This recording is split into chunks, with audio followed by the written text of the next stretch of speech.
Hello and welcome to Spirit Sherpa, the show that helps and encourages you on your journey to unlock your magic mojo. I'm Joshua Radewan, here as always with transformational coach and spiritual thing and such, Kelly's Oh, a spiritual thing, baby. A spiritual spiritual big things such, and you are full of many etceteras. Whoa. It is fantastic. Oh my gosh, I called them. We miss you, Josie. Oh my god. Well, this is the don't take yourself too seriously moment, right? Joe, if you're listening, we miss you. We love you, man. So I just want to mention that I just saw, we've done 2 episodes with you sitting there exactly, and then we took a break and I came back and I'm like, wait, who is that looking over your shoulder? And it's actually a painting that's up on the wall that because of the way that the fabric is sitting in front of it, it looks like it's a person with their shirt on that's like peeking out from behind the curtain. And I was like, what? We were just talking about aliens. What the hell, right? Yeah, we're having a thing. But I'm going to tell you a little bit about Panama right now because we haven't talked about Panama in ages. And, for those of you who might be new, I live in Panama and have for the last 3 years. And one of the fun things about living in Panama is that the people who moved down from the U.S. and other countries, they come in with all their own skill sets, right? And we had some friends move into the area.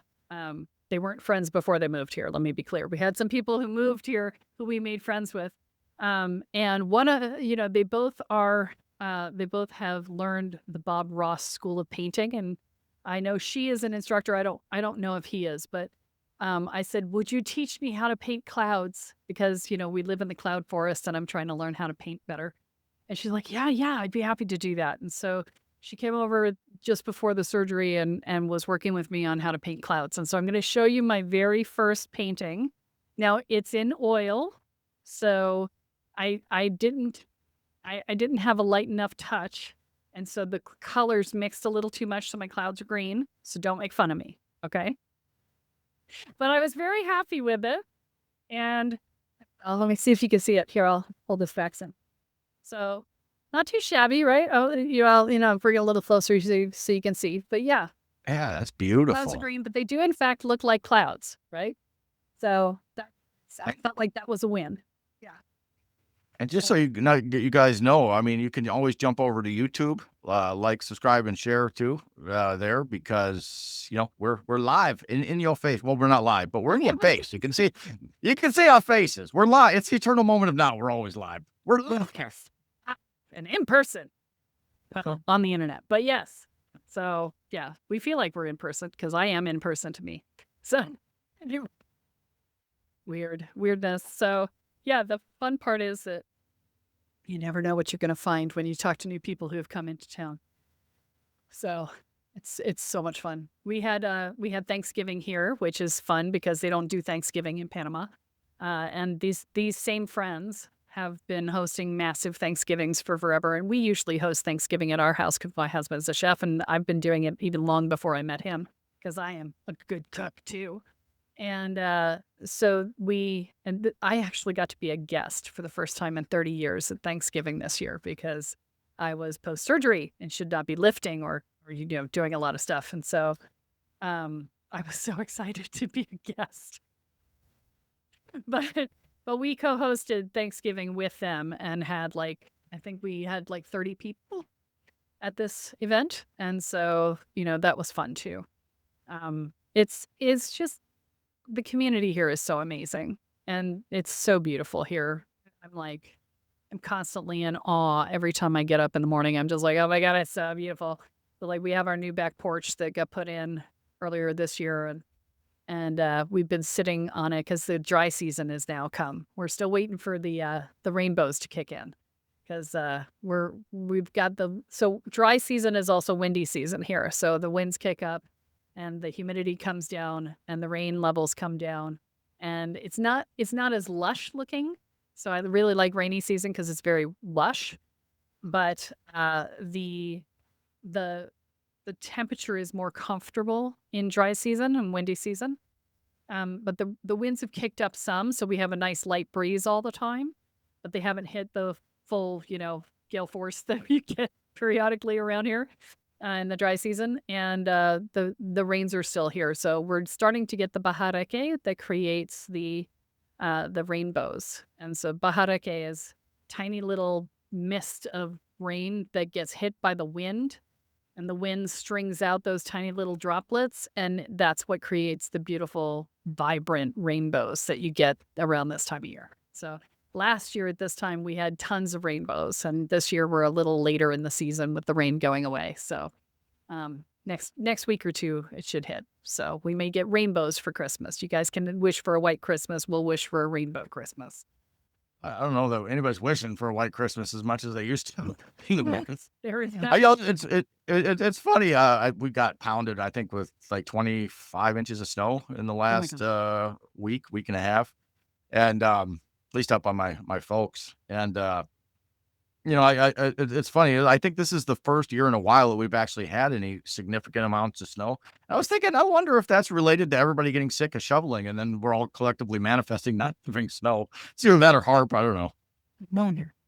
Kathy said Those- that she got hammered too, so and she's in Michigan. Yeah. So Yeah. I don't, you guys are gonna hate me. I often forget she exists because Shut up. I said it's just not part of my reality, and I don't remember what time of year it is. And then I get on TikTok and I'm like, snow. I was like, oh right, it's December. Because it's all the same, it's dry season or rainy season, but the temperature is all about the same. It's a little warmer this time of year and a little colder this time of year. So warmer in the daytime, colder at night because we have fewer clouds to keep the temperature regulated, right? Right. This time of year, I actually can put on a sweater. I'm excited, right? Long pants and a sweater. Who knew, right? But yeah, it's all thing. Anyway, so let's get on to our topic for today, which is we promised this last time, and again, we didn't get to Elizabeth's question, but I'm sure she'll like this topic anyway, which is the topic of timelines. And what are they, and how do they work, and what does it mean, and all the things, right? So timelines. So the first thing, let me define what a timeline is, okay? Because there are probability lines that you can look at and see choice points and branch points and things like that. And what you're doing effectively when you read probability lines is you're actually reading timelines, right? Because they are every choice that you make that has any sort of impact, whether it be a butterfly effect impact or a big choice point in your life or whatever, creates a split in the timelines, and that it's a dimensional thing.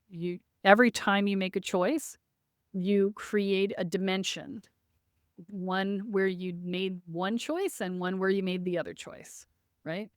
And so this is the whole concept of multidimensional reality, right?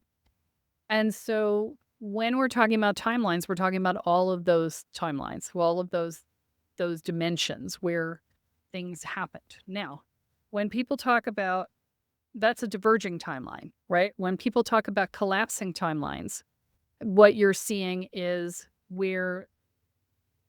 so as a person, the average person has consistent choice points. They make choices consistently, right? They have ways in which they think and ways in which they do things, and therefore they tend to make decisions in a consistent fashion. And as a personal timeline, so there are cultural timelines and then there are personal timelines. And so as a personal timeline, your timelines can converge because you may have made this choice over here and that choice over there, but then you have multiple choice points that you made in consistent fashion that brought you back to the same place in the end, right? And that's where the timelines collapse together, right? Now, when we talk about cultural timelines, this is where Mandela Effects and things shows up, right? Because you'll have large groups of people who exist in a specific timeline.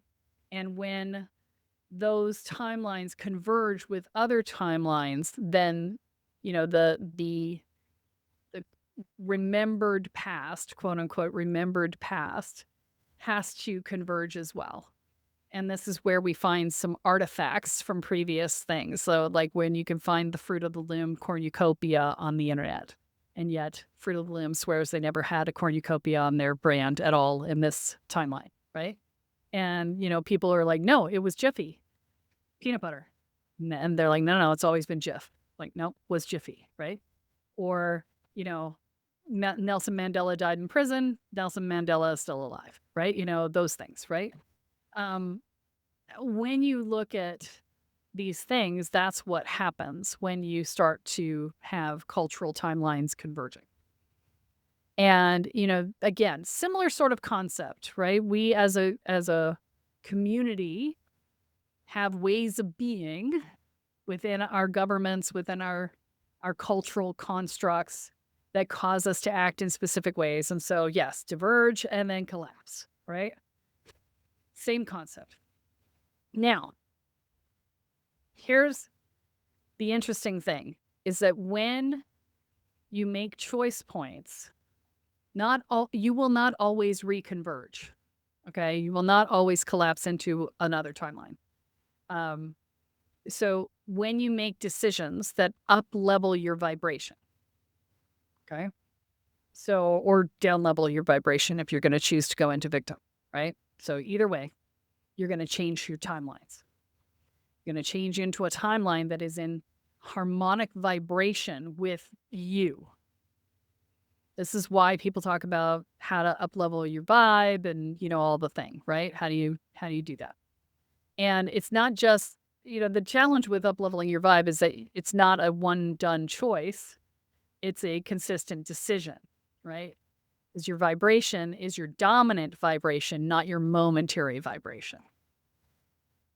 Because you can sit and meditate and get your vibe up, and then you open your eyes and something happens and you collapse back down again. And you stay there, and that's your dominant vibe, right? So doing this level of work requires up-leveling more than just your intention, if that makes sense, right? Because you have to up-level the way you see the world, the way you interact with the world, the way you perceive it, the way you respond to it. And if you're not doing it all the time, then your dominant vibe is still whatever your default was. Okay. And so, but when you do make those shifts in either direction, you then go into a timeline that's in harmonic vibration with you.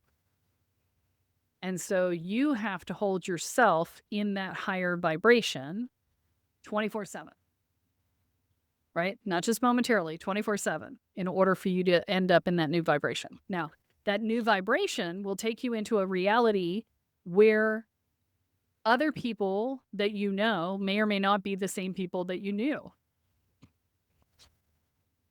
Okay, because, and so let me explain this to you in a broader context. So we exist as spirits, our souls exist, our consciousness, our beingness exists in all timelines simultaneously. Okay, so we as beings are in all of the timelines simultaneously. And so you are who you are. You're just a different version of yourself in physical reality, right? But all of you is one. So you're having all the experiences at the same time, and you are conscious in your meat brain of this reality, right? Because that's what your meat brain can manage, right? That's what we understand. And so when you shift into another reality, so like we talked a while back on the podcast about my massage therapist who was helping me to learn better Spanish and who was vivacious and outgoing and just a lovely human. And then at one point I showed up and her energy field, it was completely different. It was much lower vibration. Even her English was not as good as it had been. And her entire beingness had shifted. And I was like, ooh, okay. I'm like, that is not the person I knew. And I just stopped going, right? Because I was like, no, I don't need to be with that particular person. But my vibe had changed, and therefore I was on a different level, and therefore this was a different person, and I was no longer meant to be in that space, right? So these are things that happen. And, you can say, well, you were in a higher vibe, so how is it that she wasn't a higher vibe?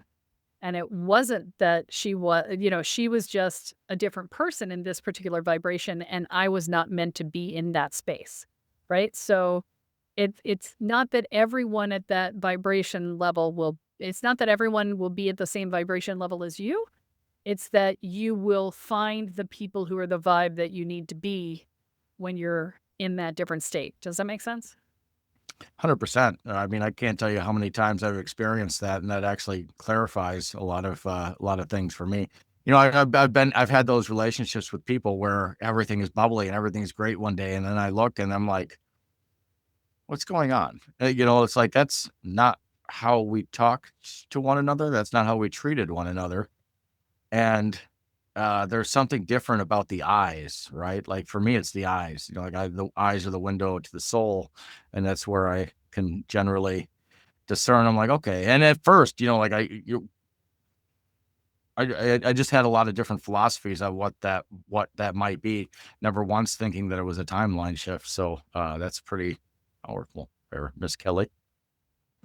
Well, it can be a timeline shift. If something's wrong with somebody's eyes, it also can be a possession. So Yeah. but you generally see malevolence in the eyes, and not just like a lack of being there, or a lower energy or whatever. This person wasn't possessed; they were not the same person, right? Right. Their energy was lower. They just, there was a lot of things that were different, and that's a timeline shift, right? So, if you're looking in the eyes and the person looks back at you and it doesn't look like the person you're used to seeing there, that's a possession, right? That's different. But yeah. So timelines. When you are, I'm trying to go back to what I was saying before I had to come in and define this, and I'm trying to remember what that was. We talked about you are conscious across all of the timelines, or rather, you are in all timelines simultaneously, right? So as you up level, you will end up in a different version of your timeline. And just, we would all love to experience the highest vibration way of being, right? That's what we would like. We would like to experience our highest timeline, right? And so, when you're shooting for that, that means you got to do the work to get out of the lower vibration energy. You got to get rid of the limiting beliefs. You got to get rid of the negative thoughts. You got to get rid of the victim vibration. You got to get rid of all of that, and get yourself in a position to step into that higher level. I think that kind of ties into what we were talking about in the last episode about, there's so many of those activations and meditations to align with your highest timeline. I'm like, holy shit, I never opted to that. Like, I don't know, I will get there doing the work, I will get to where I feel is a comfortable pace to align with that. And that's through, the inner work. Well, and as I said, you can't do it with the guided meditation.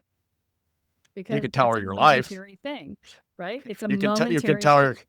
I think you could tower card your life with it. Absolutely good. Yeah. I think you could do that. Yeah. I think you could absolutely throw shit into complete absolute disarray, and then not have the tools to figure out how to get to the next spot, and maybe actually take yourself a step back because everything, shifted in a way that you don't know how to manage. Yeah. Well, and that's the other piece, is that as you step into these new spaces, people think, oh, well, I won't have problems. No, that's not true. You just have higher quality problems, right? And so, I talk to business owners about this all the time, is that, when you're just getting started, you're like, well, I don't have enough money. And that's the initial problem, right? And then you start making a bunch of money, but then you don't have time, right? And that's a higher quality problem, but it's still a problem, right? And then, you've exceeded your systems, right? And that's a different problem, but a higher quality problem, right? So it's all of these things. Every time you make a step, there's another layer of problems that are just higher quality problems that you have to deal with. So if you're stepping into this new way of being and, especially if you're like being dragged along, right? You want to make sure that you're getting the support to make the mental shifts and the identity shifts that are necessary to stay there, right? Because otherwise you're just jumping up, creating more problems, and then going back to your old problems and possibly bringing those new problems with you too and having double problems, right? You want to make sure that you're doing something consistent, right?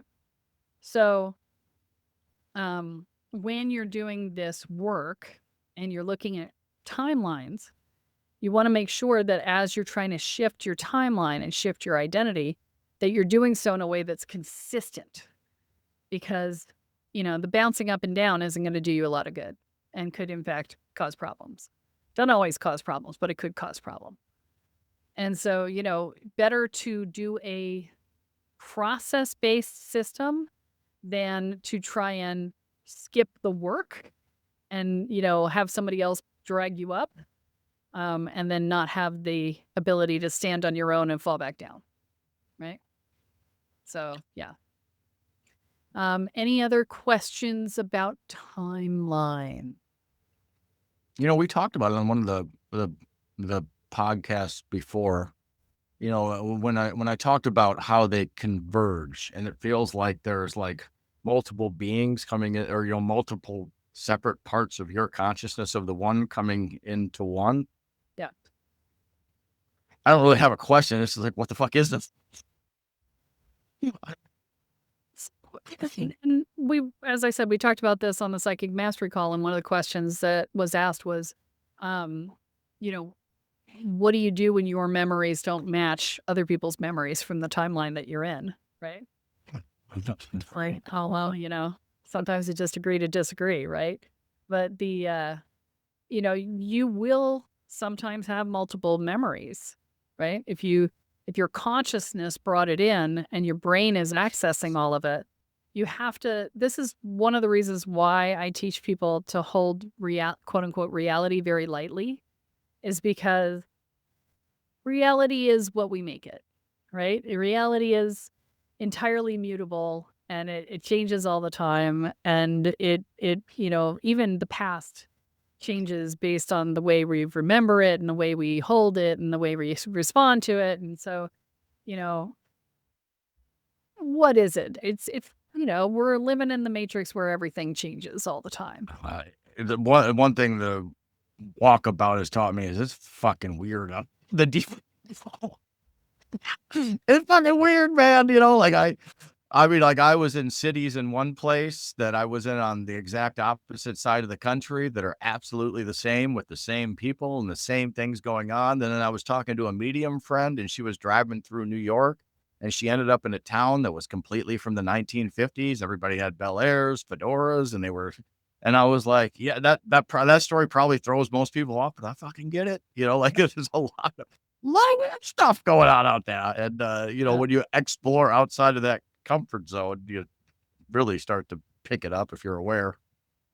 Hold it loosely, but don't let go, baby. No, what?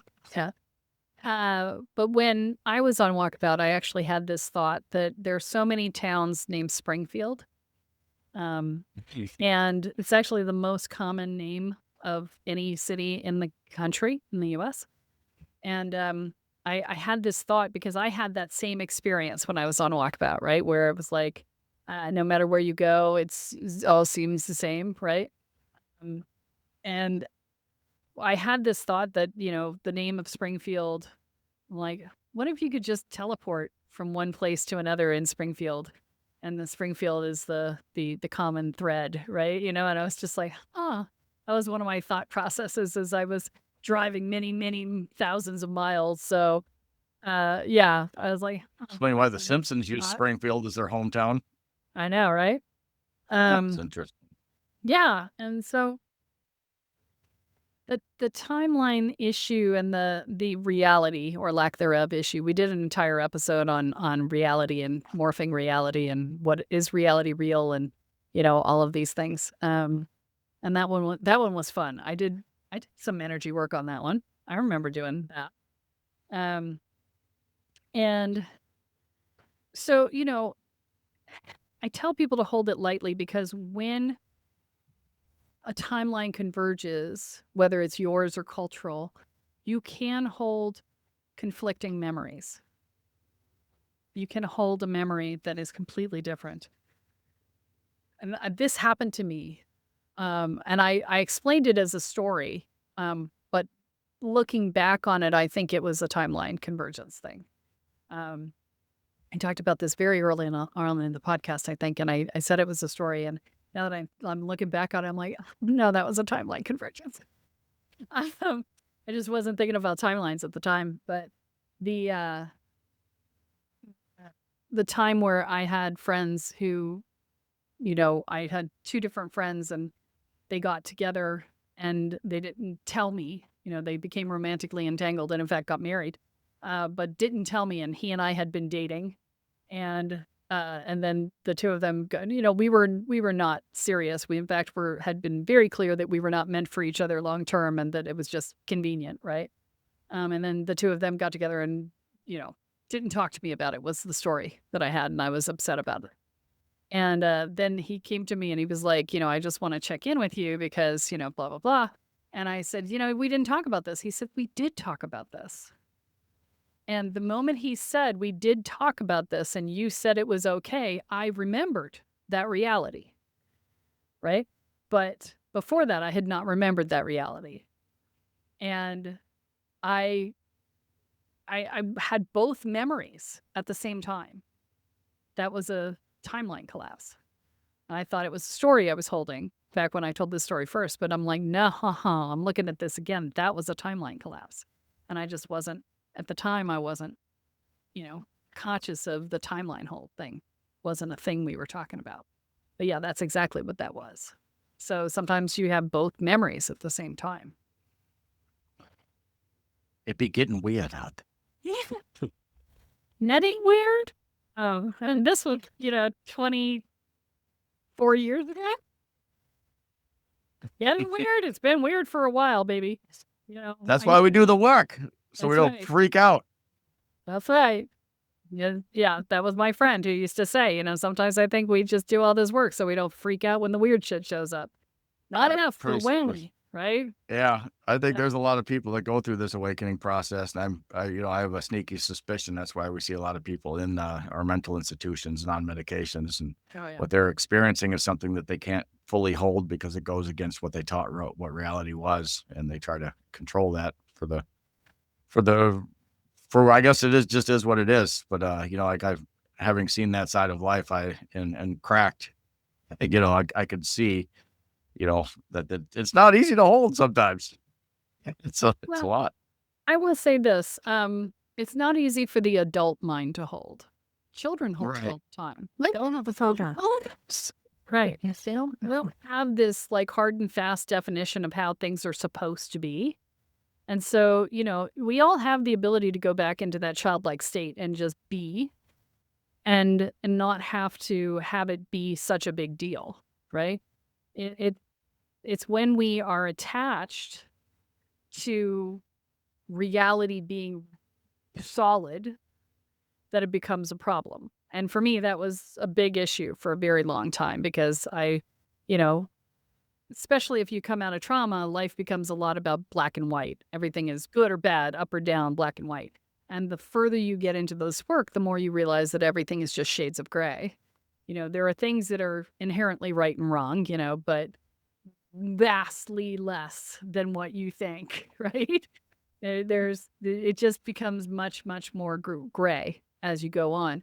And when you can step into those shades of gray, then you can begin to hold reality much lighter because and this is one of the things we talk about when we talk about doing magical workings too, is do not allow physical reality to impact how you design your magic, because the magical world does not have physical limitations, right?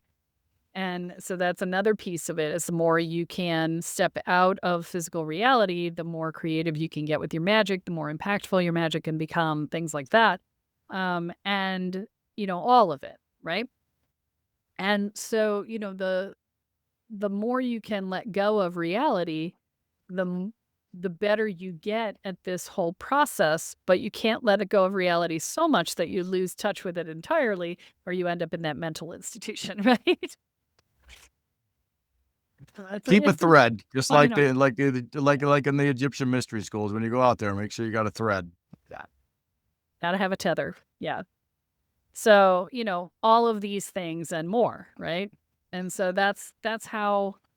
um that's how to hold it when you have multiple memories. If you have more than one memory of the same time frame, is to remember that you may come from different realities. So like in families where uh, nobody remembers abuse except for one person, that could be true. And one person came from a reality in which that abuse happened and the other people did not, right? And so, you have to be willing to let go of them believing you because it may not have happened in their reality, right? And then it becomes about finding ways to validate yourself, right? And so, this is challenge, right? I get it. And that's, this is part of the reason why, in the beginning of spiritual work, we don't generally talk about timelines a lot because it's complicated and it's messy and it has a lot of crossover and there's a lot of ways in which it happens that we don't actually have vocabulary to talk about. And so it's its own thing, but I've had so many people ask me about timelines recently that I'm like, okay, I probably should say something about it. So, and we're 8 years into our process at this point, 600 episodes in. So, let's get a little more interesting, right? Um, but people are like, well, what happens to the other person? So, like my massage therapist, right? What happened to the old version of her? Well, she's still in the old timeline that I was in before that, right? That's who's there, right? And what do you do when you're missing that person? Well, you gotta grieve them. You gotta grieve them not being here, or you have to drop back down into the old timeline and be the old person that you were, which most people don't want to do, right? So yeah, yeah, it's a whole thing. So, yeah.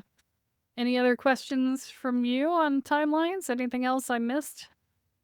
Did you miss anything on timelines? I mean, no. I think that that's about as much as I can handle. So,